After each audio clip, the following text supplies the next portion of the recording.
세 번째 살펴볼 경기는 휴스턴 텍산스와 캔자스시티 칩스의 경기가 되겠습니다. 앞서 저희가 테네시 타이탄스에 대한 얘기를 하면서 모멘텀이라는 것이 얼마나 중요한가라는 얘기를 했었는데 사실 이제 그게 한 시즌을 놓고서도 굉장히 중요한 포인트가 그렇죠. 되겠지만 스포츠에서 특히 풋볼에서 모멘텀이라는 것이 얼마나 중요한지를 보여준 경기가 바로 이 경기였다. 이렇게 저는 정리를 해보고 싶습니다. 네, 상당히 이 사실 초반에 텍사스가 정말 이렇게 모멘텀을 타서 이렇게 하다가 다시 이제 뒤집혀서 칩스가 완전히 모멘텀을 역전시켜서 네. 압도적으로 이제 역전을 시켰던 경기였죠. 근데 저는 이제 한 가지만 먼저 말씀을 드리면 저는 이제 몇 가지 포인트로 이 경기를 좀 이렇게 말씀을 드리려고 하는데 첫 번째는 이제 이겁니다. 아직까지도 풋볼을 안 보는 분이 계신다 그러면 이 경기를 보시라. 그러니까 진짜 풋볼이 얼마나 재밌는 경기인지 모르시는 분들은 네. 이 경기를 보면 아 풋볼 재밌구나. 그렇죠. 그래서 풋볼의 글로벌화, 특히 국내에서의 그 인기 확산에 정말 이렇게 도움이 될 만한 경기다라고 네. 생각을 합니다. 굉장히 큰 기여를 할 수 있는 경기가 되겠습니다. 이번 주 너무 재밌는 경기였어요. 네. 저는 그래서 이제 양 팀의 저희가 이제 시즌 내내 하다 한 줄 평을 이 경기에 좀 해봤는데요. 칩스의 한 줄 평은 더 컴백 오브 더 패트릭 마홈스.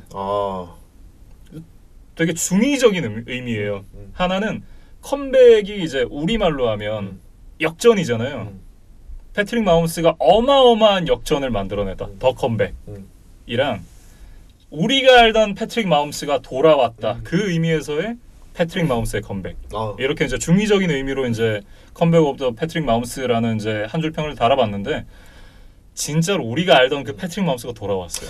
상당히 좋은 포인트입니다. 네. 저도 사실 이제 아까 말씀드린 것처럼 저는 이 경기를 몇 가지 포인트로 아까 정리해왔는데 첫 번째가 이제 정말 재밌는 경기였다는 거고, 저도 사실 이제 그 포인트 중에 나머지 포인트 중에 하나가 이런 거였거든요. 진짜 칩스가 이제 우리가 알던 모습의 칩스로 돌아왔다.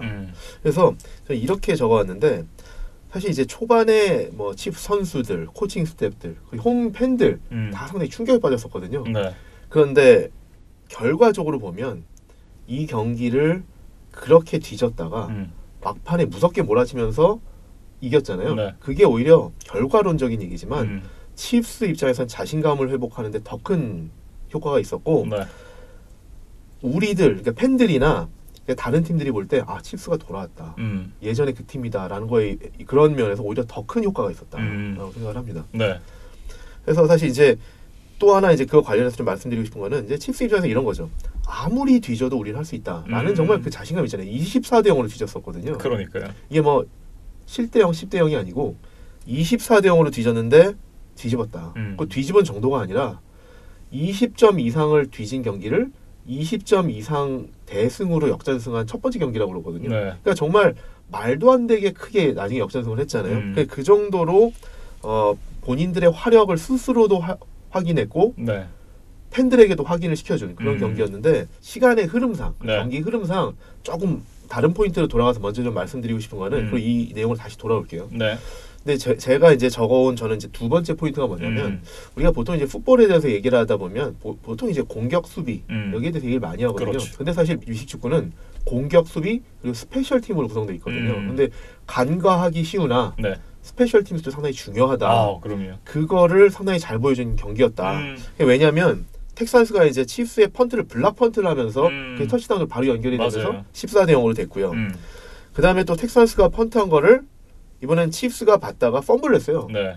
다름 아닌 타이릭 힐이. 그러니까요. 그러면서 그걸 텍사스가 칩스 6야드에서 리커버를 해서 바로 또 금방 터치다운을 하면서 21대 0이 됐고, 그다음에 나중에 이제 텍사스가 24대 0으로 앞선 상황에서 칩스가 역전의 발판을 마련하는 첫 번째 계기가 사실 미콜 하드맨의 58야드 킥오프 리턴이었거든요. 네. 사실 그 전까지는 24대 0인 상황에서 홈 관중들이 야유를 하기 시작했었어요. 근데 미콜 하드맨이 58야드 킥오프 리턴을 하면서 처음으로 이날 긍정적인 플레이를 만들어냈었거든요. 네. 그러면서 다시 홈 관중이 살아나고 그 칩스의 어쨌든 그 사기가 다시 살아나면서 거기서 이제 금방 터치다운을 하면서 두 플레이 만에 터치다운을 했나요? 그래서 24대 7이 된 다음에 바로 다음에 이제 텍사스 드라이브에서 텍사스가 페이크 펀트를 하다 실패했어요. 네. 저는 여기가 굉장히 중요한 포인트라고 그렇죠. 봐요. 사실 어떻게 보면 이제 오브라이언 감독이 좀 더 공격적으로 해서 다시 이제 페이스를 가져오려고 했었던 것 같은데 그게 이제 어쩌면 역효과가 났죠. 명장병. 그렇죠. 네. 그래서 이제 페이크 펀트가 실패하고 그거는 이제 칩스가 공을 받아서 세 플레이 만에 다시 터치를 하면서 그게 이제 24대 14가 되면서 그때부터 이제 본격적으로 분위기가 달라지기 시작했다. 그리고 그 다음에 어떻게 되느냐? 터치다운 한 다음에 이제 킥오프 한 거를 그쵸. 텍사스가 펌블을 했어요. 그러면서 다시 칩스가 리커버리를 해서 또 세 플레이만 한 터치다운. 이렇게 이 과정들을 보면 텍사스가 엄청나게 앞서가고 다시 추격이 다 되고 이 과정이 스페셜 팀스의 정말 그 실수와 좋은 플레이들이 섞여가면서 이런 그 경기로 펼쳐졌기 때문에 보통 우리가 공격 수비만 얘기하는데 스페셜 팀스도 정말 큰 영향을 차지한 한 축이다. 네. 좀 말씀드리겠습니다. 그러면서 24대 0에서 24대 21까지 추격을 하는데 걸린 시간이 단 3분 24초. 그렇죠. 역전하는 데 있어서 그 터치다운 드라이브들의 소요 시간을 좀 보면 네. 59초, 23초, 1분 25초, 2분 3초였거든요. 네. 그러니까 금방 이제 28대 24가 됐죠. 네. 그 후반에도 역전하는 데까지 5분 채 안 걸렸거든요. 4분 50초. 네. 그러니까 24대 0을 뒤집는데 4분 50초. 그거 말도 안 되는. 그리고 후반에도 3분 36초, 3분 55초, 1분 32초에 3개의 터치다운을 만들어내서 그러니까 48점. PAT 하나를 미스했기 때문에 7개의 터치다운으로 48점을 만들어내는데 13분 53초. 네. 그러니까 한 쿼터가 소요가 안 됐어요. 그러니까 정말 이거 보면서 진짜 와우죠, 와우. 네. 진짜 이 정도로 무서운 폭발력을 가진 칩스 공격이 정말 되살아났다. 네. 그리고 이제 앞서 제가 이제 컴백이라는 단어에 대해서 이제 잠깐 얘기를 했었는데 이 역전하는 플레이 자체가 진짜 전형적인 패트릭 마홈스의 플레이 있잖아요. 그렇죠. 사이드 플립. 그렇죠. 자, 패트릭 마홈스가 시즌 중반에 부상을 당했었잖아요. 그 후에 조금 이렇게 좀 조심스러운 플레이를 해왔었는데 이제 플레이오프니까 네. 이제 조심할 수가 없죠. 원래 본인의 플레이를 다 보여주는데 이제 작년 정규 시즌 때 모습 같았어요. 네. 정말 이제 우리가 알던 패트릭 마홈스다, 우리가 알던 칩스다라는 그렇습니다. 거를 모든 사람들한테 상기시켜준 경기였습니다. 그리고 이제 더 한 가지 포인트 저 이제 더 말씀드리려고 했던 건 뭐냐면 이건 어떻게 보면 이 경기는 칩스가 결국 역전승을 했기 때문에 조금 결과적으로는 다르지만 아까 이제 레이븐스 경기하고 비슷해요. 이 경기 그리고 레이븐스 경기를 보면 이제 1, 2번 시드를 받은 팀들이 감독들이 바이위크를 어떻게 다뤄야 되지라는 거에 대해서 정말 고민을 할 만한 경기다. 왜냐하면 이 경기도 초반에 칩스 선수들이 정말 실책이 많았죠. 그래서 처음에 사실 이제 14대 0으로 뒤진 데는 이제 물론 이제 블락 펀트도 있었지만 서드 다운에서 연속해서 패스 드랍을 했었거든요. 칩스가. 그다음에 펀트를 받아서 펌블도 했고. 근데 그런 사람들이 누구냐? 다른 사람들도 아니고 트래비스 켈시, 타이리ክ 힐 이런 선수들이에요. 그러니까 스타 플레이어들이 초반에 상당히 그 부진했다. 경기력이 상당히 안 좋았다. 이런 걸 보면 이런 것 때문에 사실 초반에 좀 이렇게 점수가 많이 벌어졌었잖아요. 이런 걸 보면 진짜 결과적으로는 이겨서 이거는 이제 이 경기에서는 더 안 다룰 얘기일 수도 있지만 감독들이 이제 바이위크를 임할 때 정말 고민이 되는 요소일 수 있겠다. 네. 어떻게 선수들한테 경기 감각을 유지시켜 주면서도 충분히 휴식을 주느냐. 이게 상당히 좀 과제다. 라고 좀 짚어보고 싶습니다. 특히나 이제 이 드랍에 대한 얘기를 해주셨는데 이 드랍들이 특히나 이제 서드 다운에서 이제 퍼스트 다운으로 그렇죠. 이제 갱신할 수 있는 그런 상황에서의 드랍이었잖아요. 그렇죠. 이제 트래비스 켈시도 그랬고 디마커스 라빈슨도 한 두어 번 있었고요. 그래서 네. 이날 초반에 정말 쉬운 패스들이었거든요. 맞아요. 그런 드랍 패스가 많으면서 반면 이제 텍사스는 계속 득점을 해나가고 이러면서 초반에 엄청나게 벌어졌었죠. 네. 어찌됐든 이제 다시 역전을 해서 승리를 가져간 칩스인데 저는 이 칩스의 승리 요인 중에 하나는 이 텍사스 감독의 명장병이 아닌가 싶어요. 오브라이언 감독이. 네. 저의 이 텍사스의 한 줄 평은 빌 오브라이언의 명장병이 불러온 대참사. 사실 이제 추격의 빌미를 제공해줬던 게 바로 이 페이크 펀트였잖아요. 좀 안정적으로 플레이를 하면서 가야 되는 것이 아니라 추격해 오면 이게 정성적으로 공격을 해가지고 달아나고 이런 식으로 가야지. 이걸 자기 진영에서 페이크 펀트를 하다가 이걸 터치다운을 얻어맞고 그러면서 이제 사실 순식간에 좁혀진 거잖아요. 그쵸. 그 모멘텀을 완전히 넘겨주고 그러면서 경기까지 넘겨줬는데 이거는 모르겠어요. 제가 그쵸. 풋볼에 대해서 잘 몰라서 그런 생각을 하는 걸 수도 있겠지만 이건 빌 오브라이언이 명장병에 걸려서 이 경기를 내줬다. 아니요, 맞습니다. 그러니까 사실 원정에서 관중들이 야유를 하는 상황까지 갔는데 그런 경기를 놓쳤다는 건 분명히 경기 운영에 미스컴이 있는 거죠. 그래서 상황에 따라서 공격적인 플레이를 할 때도 있지만 네. 어떻게 보면 적절하게 리스크 관리를 해나가면서 운영을 해야 되는데 페이크 펀트는 저도 좀 의외였습니다. 네. 이게 사실 어떻게 보면 그 홈 관중을 다시 이렇게 살아나게끔 해줬고 칩스 공격력을 다시금 이렇게 불지피는 그런 역할을 했기 때문에 조금 그런 부분에서는 물론 네. 모르겠어요. 경기 상황에 따라서 좀 다른 상황이었으면 다른 공격적인 플레이 이건 모르겠는데 페이크 펀트 그 상황에서 이거는 거의 팀을 멸망하게 만드는 그런 대형 화재가 아니었나. 네. 그래서 어떻게 됐냐면 이게 24대 0으로 출발을 했잖아요. 그렇죠. 여기서부터 41연속 득점을 칩스가 만들어냈거든요. 그렇죠. 네. 41연속 득점이 이제 저도 믿기지가 않아가지고 인터넷에 기록을 찾아봤어요. 역대 플레이오프에서 최다 언앤서드 포인트, 그러니까 최다 연속 득점이 몇 점이었냐 찾아보니까 이게 제가 영어를 잘 못해서 이게 100% 확실한지 잘 모르겠지만 2002년에 뉴욕 제츠가 콜츠를 상대로 41연속 득점을 만들어낸 이후에 최다 득점이라고 하더라고요. 근데 어쨌든 타이니까 전례가 있군요. 네, 없지는 않았는데 바로 직전에 있었던 이 최다 연속 득점이 2002년일 정도니까 2002년도면 월드컵 할 때잖아요. 그렇죠. 네. 한참 됐죠. 근데 그러니까 그만큼 잘 안 일어나는 일인데 일어났다. 저는 이 경기가 물론 이제 이 경기가 먼저 치러졌지만 저는 이 경기하고 약간 이렇게 좀 계속 이제 서로 이제 비교가 되고 비슷하다라고 생각이 드는 게 1부에서 이제 대학 풋볼 우리가 결승전 얘기를 했었잖아요. 네. LSU가 클램슨한테 역전했던 경기의 양상이 약간 비슷했어요. 아, 그러니까 초반에 그 끌려가다가 막판에 무섭게 이제 몰아쳐서 그때 그렇죠. 이제 LSU도 35대 8. 21 언앤서드 포인트 이후에 네. 더 이제 점수를 내면서 이제 35대 8로 이제 앞서가면서 경기를 완전히 뒤집었거든요. 근데 칩스 경기는 그보다 조금 더 심하게 네. 나중에 더 일방적으로 왔는데 경기 양상은 좀 비슷하게 가지 않았나라고 생각해서 비교가 되더라고요. 네. 그래서 또 하나 찾아본 게 이게 24점의 점수 차가 난 경기에서 역전을 해서 이긴 팀이 몇 팀이나 될까 찾아봤는데 28대 3 있잖아요. 하나 있죠. 그 제일 마지막에 얘기하려고 그랬는데 네 팀이 있더라고요. 35대 3도 있고. 네. 일단은 이 버팔로 빌스가 그렇죠. 35대 3에서 네. 35대 3에서 41대 38로 역전한 경기가 한 경기가 있고요. 그때가 이 1993년 이 그때 당시에는 이제 휴스턴 오일러스. 네, 30개 팀일 때잖아요. 이제 퍼스트 라운드 플레이오프 게임이라는 이제 이름으로 펼쳐졌던 경기인데 그때 당시에 이제 그 역전을 만들어냈던 전례가 있고 그 두 번째 경기는 이제 인디애나폴리스 콜츠가 칩스를 상대로 와일드카드 게임에서 38대 10으로 뒤지고 있다가 45대 44로 역전승을 한 전례가 한 번 있었고요.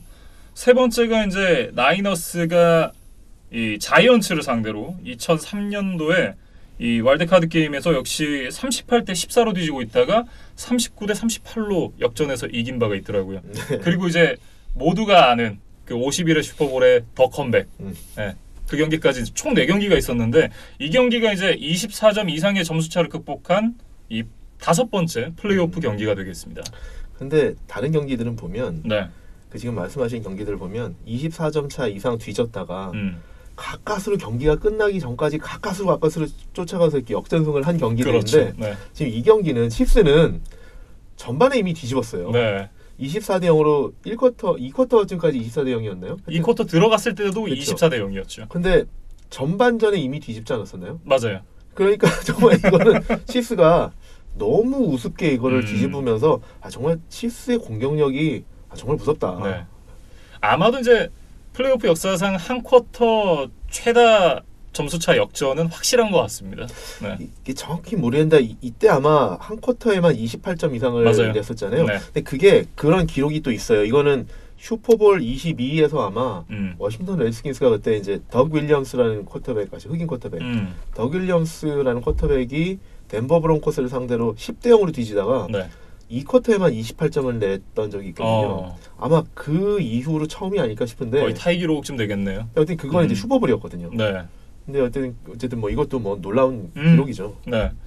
어찌됐든 이제 패트릭 마홈스가 이날 321야드에 터치다운 5개를 기록을 하면서 우리가 알던 패트릭 마홈스로 완전히 돌아왔습니다. 그렇죠. 돌아오기 기다렸습니다. 네. 근데 사실 올 시즌 보면 라마 잭슨이 너무 압도적이었기 때문에 또 레이븐스가 너무 주목을 받았기 때문에 뒤에서 이렇게 숨어가지고 어떻게 보면 약간 이렇게 남들 몰래 이렇게 계속 잘하는데 좀 이렇게 좀 주목을 덜 받다가 지금 이제 플레이오프에서 완전히 지금 이제 다시 사실 이제 스포트라이트를 좀 받게 됐죠. 네. 어떻게 보면 이제 스포트라이트를 되찾아왔다라고 얘기를 좀 할 수도 있을 것 같은데요. 그러면서 이제 이 화끈한 공격력을 보여줬었던 캔자스시티 칩스인데 사실 칩스도 그렇고 이날 텍산스도 그렇고 수비에서는 굉장히 좀 아쉬운 장면이 많았었어요. 그렇죠. 그게 이제 저의 이제 마지막 포인트입니다. 이 경기에서 일단 양 팀이 이렇게 공격력이 눈에 띌 정도로 좋은 모습을 보였다라고 그러면 사실은 그렇게 공격력이 잘 될 수 있었던 거는 양 팀 수비가 그만큼 취약하다는 얘기거든요. 그러니까 텍산스 같은 경우에는 패스 디펜스가 리그 29위, 런 디펜스가 25위, 전반적으로 정말 취약한 수비거든요. 네. 근데 이제 칩스 같은 경우에는 이제 상대 수비에게 어떤 부담을 주냐면 일단 기본적으로 리그에서 가장 빠른 리시버가 있잖아요. 타이릭 힐이 있기 때문에 이 선수는 싱글 커버리지로 상대가 안 돼요. 네. 그렇기 때문에 대부분의 팀들이 일단 타이릭 힐을 상대할 때는 더블 팀을 하거든요. 근데 타이릭 힐한테 이제 더블 팀을 하게 되면 나머지 선수들한테는 그만큼 이제 조금 더 여유가 가는 거잖아요. 그런데 그 칩스한테는 미스매치를 유발하는 선수가 또 한 명 있죠. 미콜 하드만도 있고 사실 이제 트래비스 켈스가 있죠. 그러니까 타이릭 힐 같은 경우에는 이제 아웃사이드 리시버니까 아웃사이드에서 이제 더블 커버리지가 들어가는데 그 선수한테 더블 커버리지가 들어가면 이제 중앙 부분이 비잖아요. 근데 거기를 이제 트래비스 켈시가 이제 휘젓고 다니면서 또 문제를 일으키거든요. 근데 이제 그러면 이제 수비는 선택을 해야 되는 거죠. 트래비스 켈시를 1대1로 맨 커버리지를 할 거냐. 아니면 켈시마저도 더블팀을 할 거냐. 근데 이제 이날 텍산스는 대부분 이날 경기에서 맨 커버리지를 했어요. 1대1 맨 커버리지를 했는데 그나마 이제 키가 큰 코너백 라니 존슨을 붙였거든요. 근데 라니 존슨이 이제 6피트 2인치예요. 네. 상당히 장신의 코너백인데 그 선수도 트래비스 켈시한테 상대가 안 됐거든요. 그러니까 오히려 1대1 매치업을 하다가 페널티도 많이 당하고 뭐 패스 인터피리언스 그렇죠. 이런 거 많이 나왔죠. 많이 당하고 그다음에 그렇게 안 하면 여지없이 뚫리고 그렇기 때문에 사실 이제 수비가 이제 고민을 하는 거죠. 1대1 매치업을 그냥 두느냐 아니면 트래비스 켈시까지 더블팀을 하느냐. 근데 그렇게 되면 수비수가 그만큼 두 선수한테 할당이 되면 미콜 하드맨 그다음에 세미 와킨스 디마커스 라빈슨 정말 그 외에도 빠른 리시버들이 많거든요. 그렇기 때문에 이런 부분들이 정말 사실 뭐 텍산스 아니라 누구라도 칩스를 막기 힘든 요인이잖아요. 근데 이제 그런 부분들이 정말 패스 디펜스가 29위 정도로 나쁜 텍산스한테 정말 감당하기 힘든 상대였다라는 거였고 게다가 이렇게 수비가 잘 안 될 때는 패스 공격을 특히 못 막아줄 때는 뭐가 도와줘야 되냐면 패스 러시가 도와줘야 되거든요. 근데 이날 경기 보셔서 아시겠지만 이날 뭐가 자꾸 나왔냐면 JJ 와트가 계속 헐떡거리는 장면이 되게 많이 나왔어요. 그러니까 JJ 와트가 패트릭 마운스를 쫓아다니다가 맞아요. 쫓아갈 수가 없잖아요. 그러니까 계속 이런 모습 많이 나왔잖아요. 근데 되게 좀 안쓰럽더라고요. 그래서 그 정도로 사실 이제 패스 러시도 안 되고 패스 디펜스도 안 되고 그래서 상당히 좀 힘든 매치업이었고 또 칩스도 마찬가지입니다. 칩스도 런 디펜스가 리그 26위 정도는 안 좋다. 이거 사실 저희가 뭐 매번 말씀드리는 거지만 칩스 같은 경우에 이제 디펜시브 라인의 핵심이 이제 중앙에 있는 디펜시브 태클 프로볼에도 뽑히는 이제 크리스 존스가 핵심인데 이날 갑자기 이제 종아리 부상으로 출전을 못했어요. 맞아요. 사실 의외의 결장이었는데 그 안 좋은 런 디펜스에서 물론 이제 후반부에는 많이 개선이 됐지만 시즌 전체를 놓고 봤을 때는 좀 안 좋은 그 런 디펜스에서 중심에 있는 크리스 존스가 빠지니까 어떻게 보면 텍산스한테 상당히 좋은 기회가 됐었는데 그거를 활용을 못하더라. 그래서 저는 이런 생각을 합니다. 아까 이제 운영이 미숙했다. 명장병이었다 말씀하셨는데 저는 어떤 생각을 하냐면 그게 이제 저는 지금 맞다라고 동의를 하는 게 뭐 리스크 매니지먼트 좀 더 이런 얘기를 해야 했는데 사실 이런 상황이 됐으면 24대 0으로 리드를 잡았으면 그때부터는 다른 팀 같은 경우는 러싱을 좀 해야겠죠. 그렇죠. 시간 끌고 러싱 공격으로 계속 어쨌든 이제 타임 오프 포지션 가지고 가고 이런 거잖아요. 그런데 시간을 태운다라고 표현하잖아요. 그렇죠. 시간을 태워야 되는 상황이잖아요. 그렇게 큰 리드를 잡았는데 그럼요. 그런데 그렇게 못했다라는 것이 더군다나 이제 상대팀 수비에 핵심인 크리스 존스가 빠져 있는데 그거를 충분히 활용하지 못했다라는 것이 저는 페인 중에 하나다라고 생각이 듭니다. 네. 정석적으로 가야 될 상황에서 변칙 플레이로 인해서 경기가 엎어졌다 이런 생각이 들고요. 참 빌 오브라이언이 사실 이제 빌 벨리책 감독을 굉장히 좀 이 본인 롤 모델로 삼아서 뭐 GM과 함께 이제 감독을 겸임을 하고 싶어하는 그런 그렇죠. 감독이잖아요. 어림도 없다. 아직까지는. 네, 택도 없다. 뭐 사실 누구도 비교가 안 되죠. 벨리치하고는. 일단은 자신의 역할부터 좀 먼저 잘 해야 되는 게 순서지 않나 이런 생각을 좀 하게 만들었던 그런 경기가 아니었나 싶습니다. 네. 그러면서도 이 앤디 리드 감독이 사실 큰 경기에 굉장히 약하다라는 그런 맞아요. 인상을 갖고 있잖아요. 더군다나 24대 0이 되는 순간 앤디 리드 감독이 있었기 때문에 이 경기 지겠구나라는 생각이 들었었는데 역시나 패트릭 마홈스는 뭔가 특별한 것이 있구나라는 생각도 하게 만들었던 그런 경기였고요. 그렇죠. 그리고 이제 이날 경기 후에 이제 막 언론에 나온 기사들도 보면 앤디 리드도 이날 선수들을 이렇게 포기하지 않고 계속 결속하게 하는데 상당히 큰 역할을 했다라는 내용들이 있었어요. 그러니까 뭐 계속 선수들한테 돌아다니면서 돈 패닉, 우리 할 수 있다. 이렇게 계속 선수들한테 이렇게 다독이면서 격려를 했고 그게 사실 이제 공격으로 이렇게 나타났다고 그래요. 그래서 어떻게 보면 그동안 우리가 알고 있었던 그 앤디 리드의 포스트 시즌에서의 그런 어떤 부진함, 그런 취약한 성적 이런 것들을 뭐 한 경기로 만회할 수는 없겠지만 이제 서서히 좀 뒤집어가는 좀 어떤 첫 번째 단추가 아니었을까라고 기대도 좀 해볼 만할 것 같습니다. 네, 정말 이제 오명을 씻을 수 있는 절호의 기회가 찾아온 이 앤디 리드 감독이 되겠습니다. 어찌됐든 이제 휴스턴 텍산스가 이 경기로 한 시즌을 마감을 하게 됐는데요. 일단 정리를 좀 해봐야겠죠. 그렇죠. 이제 텍산스 이제 시즌이 끝났습니다. 그러면 이제 오프 시즌에 뭘 좀 봐야겠느냐라는 걸 좀 생각해 보면 일단 뭐 기적같이 포스트 시즌에 이제 복귀해서 JJ 와트가 2경기씩이나 뛰어주긴 했지만 그리고 한 경기에서 승리하는데 상당히 결정적인 역할을 했지만 일단 JJ 와트를 좀 냉정하게 볼 필요가 있습니다. 뭐 나이가 이렇게 많은 선수는 아니지만 지금 이제 최근 몇 년 동안에 보면 부상이 너무 많고요. 너무 잦고 정도도 심한 부상도 많이 당하거든요. 시즌아웃 부상. 그렇기 때문에 계속 뭐 지금 복귀하고는 있지만 이제는 몸에 너무 많이 부상이 누적됐다. 그래서 그런 부분들이 있기 때문에 패스 러셔에 대한 보강이 필요하다. 또 특히 이제는 자데이비안 클라우니도 없거든요. 예년까지는 클라우니라도 있어서 좀 버텨주곤 했는데 이제 텍사스도 그걸 아는 거죠. 와트가 빠지면 정말 패스 러시가 완전히 무너진다. 근데 클라우니도 없다. 그렇기 때문에 이제 너무 취약한데 사실 이 경기에서도 보면 칩스와의 경기에서도 보면 리시버들이 그렇게 많은데 못 막아주면 말씀드린 것처럼 패스 러시를 해야 되는데 패스 러시가 거의 안 됐잖아요. 그러니까 사실 이제 그건 패트릭 마홈스 때문에 그랬다라고 말씀드릴 수도 있지만 이제는 패트릭 마홈스 같은 선수들이 대세가 되고 있잖아요. 그러면 그런 팀들을 상대로 해서 이겨야 앞으로 이제 우승까지도 넘볼 수 있는데 뭐 라마 잭슨도 있고 많잖아요. 그런 선수들이 이제 대세가 돼가고 있는 리그에서 패스 러시를 못해서는 살아남을 수가 없다. 그렇기 때문에 이제 무엇보다도 텍사스는 이제 패스 러시를 보강할 필요가 있고요. 두 번째로는 아까 이제 패스 디펜스가 상당히 취약하다고 말씀을 드렸는데 그 세컨더리에 대한 보강이 필요합니다. 특히 이제 코너백 브래들리 로비, 그다음에 조나슨 조셉 이 두 명이 올 시즌에 다 이제 자유계약이 되거든요.